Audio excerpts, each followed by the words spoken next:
Di balik kemegahan dan keanggunan Masjid Menara Kudus, terdapat satu cerita yang cukup menarik.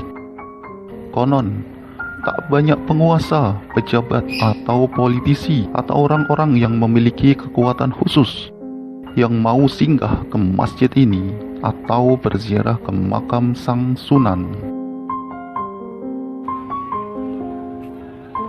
Masyarakat luas mengaitkan hal itu dengan cerita rakyat bahwa Sunan Kudus telah memasang Raja Kalacakra di gerbang pintu masuk menuju masjid. Raja itu konon mampu melemahkan semua kekuatan atau daya linwih seseorang. Bahkan dipercaya penguasa akan segera kehilangan kekuasaannya jika melewati raja itu. Demikian pula bagi pejabat. Ceritanya bermula dari konflik internal di Kesultanan Demak sepeninggalan raja keduanya, Pati Unus.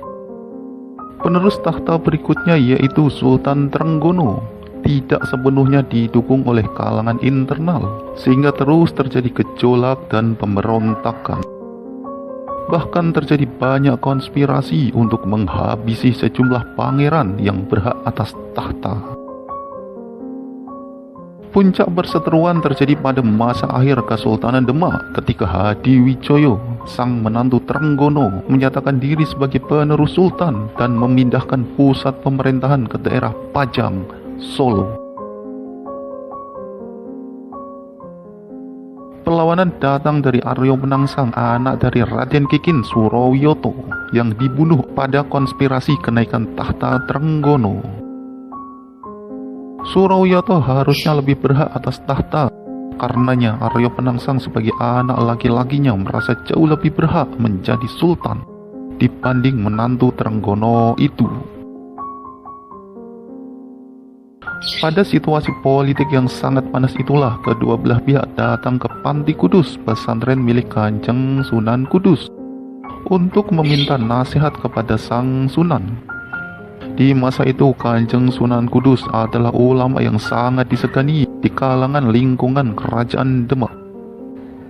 Demi mendapatkan tahta Demak, Hadiwijoyo dan Aryo Penangsang berusaha merebut simpati dari Sang Sunan.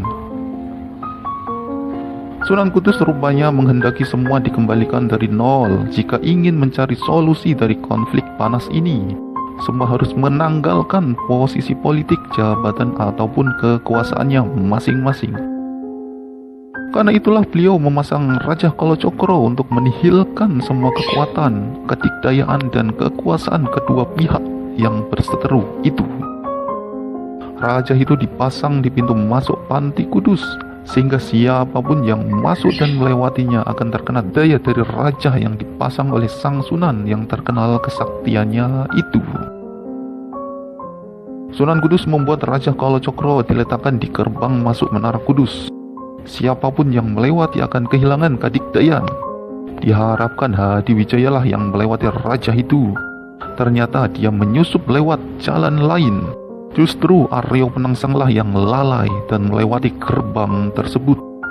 Celaka dia setelahnya. Seketika kekuatannya luntur dan tewas di tangan Sultan Hadiwijoyo. Hingga saat ini cerita itu masih terus berkembang, dilestarikan dan dikukuhkan oleh masyarakat dan sesepuh Kudus. Banyak pejabat dan politisi yang kemudian tidak mau ambil resiko setelah datang ke Masjid Menara Kudus, takut akan kehilangan pengaruh dan kekuasaannya. Untuk mengakalinya, banyak para pejabat yang masuk ke lingkungan masjid melewati pintu samping. Apalagi mereka juga tidak tahu di pintu yang mana dulu Sunan Kudus memasang doa saktinya itu. Kabarnya Sunan Kudus sengaja memasang raja tersebut agar siapapun yang datang ke kawasan masjid dapat menanggalkan segala kepentingan duniawinya, termasuk segala urusan terkait kekuasaan dan jabatan, sehingga memfokuskan diri pada hubungan spiritualnya dengan Sang Maha Pencipta, Gusti Allah. Maka jika hendak ke Menara Kudus, niatnya jangan hanya mampir seyogyanya. Niatkanlah untuk bersilaturahim, berziarah, beribadah, dan jangan ada kepentingan politik.